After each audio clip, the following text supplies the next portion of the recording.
Impact Minerals is an Australia-focused mineral exploration company. Its flagship Lake Hope High Purity Alumina project extends across a circa 238 square kilometre area located in southern Western Australia.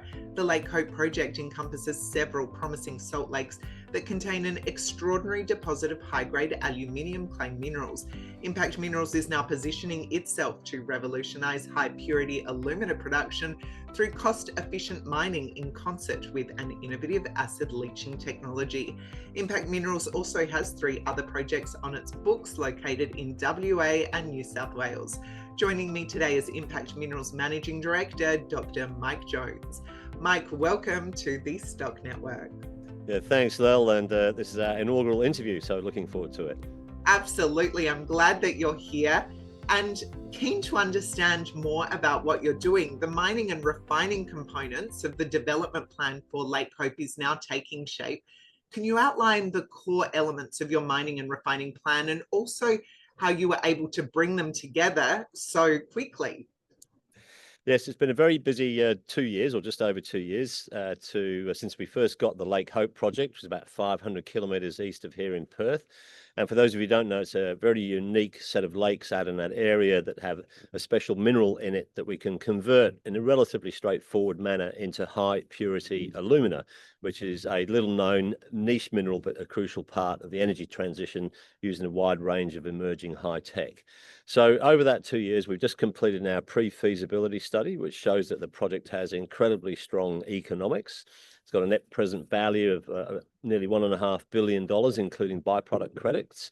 And importantly, though, we believe that because it's going to be relatively easy to mine and straightforward to process, it'll be the lowest cost producer of HPA globally, as far as we understand, by a significant margin.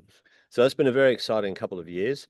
But for people who haven't followed the story, in the last couple of months, we've actually purchased the assets of one of our competitors in the HPA space that went into administration. That was because of financial mismanagement rather than anything else. Excellent technology. And we believe that we can bolt that onto the front end of our process for Lake Hope. So we're in this transition zone now where we've done a pre-feasibility study, but we're now looking to see how we can bolt on this back end. And we believe that that could actually reduce our operating costs even further. So there's a lot of science and technology going on in the background, Lel. Excellent. Now, more on that PFS. Recently, you released your pre-feasibility study for Lake Hope, which highlighted the exceptionally strong economics. Can you recap for us those key messages that are coming out of this study? That's correct. So in any feasibility study, there's a number of key figures. There's probably 3 or 4 that are the key ones. First one, as I've already mentioned, is the net present value, and that's exactly how much the deposit is worth in the ground to us now. So if someone came along and write a check, what would that deposit be worth to them, so that they could still go on and make money out of it? And the answer to that is about 1.2 billion Australian dollars, which is a huge number in its own right.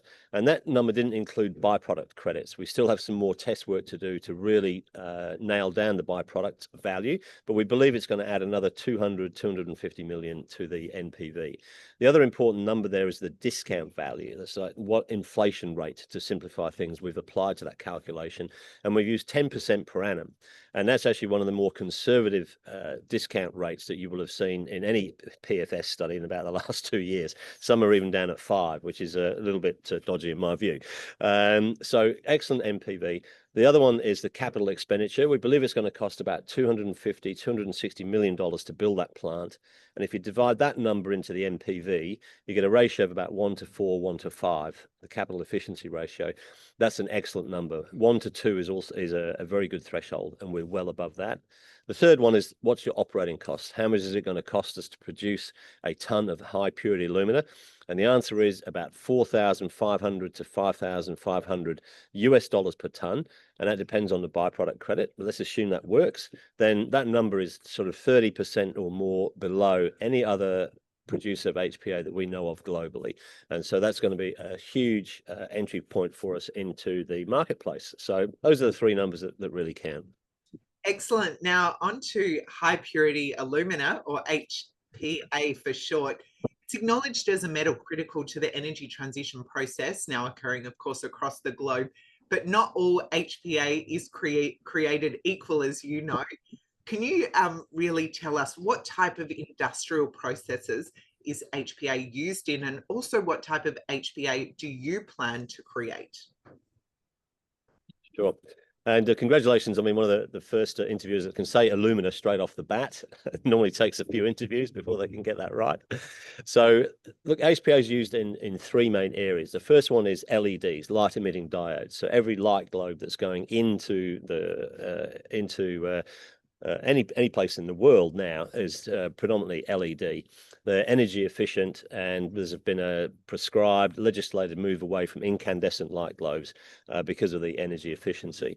And in every LED is a thin piece of sapphire, which is a form of aluminium oxide or alumina. And so what we do, take the HPA, and we basically remelt it and convert it into artificial sapphire, and it can go into the LEDs, but also now into a burgeoning use and of a number of industries, which include medical devices, optical equipment, satellites, also sapphire glass on mobile phones, on elegant watches, and also the windows of like all jet fighter planes, and on missile tips, as we've discovered. So burgeoning range there. It's also used in ceramics, wide range of alumina ceramics.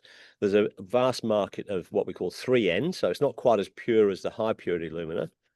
And we believe that that's probably a good entry point for us. We can make 3N just as a matter of course, and it's a good way of getting to market quickly and getting revenue. The other big use now, which is for super high purity material, is actually in semiconductors. And it's used in two main areas there. One, it acts as a thermal barrier, so it stops heat buildup in semiconductors. And that's an important thing, as you can imagine, with these new data centers going in, millions and millions of GPUs and semiconductors, they create tremendous heat. And high purity alumina is a very important component of that. And also it's used to help polish some of the particles that are used in semiconductors.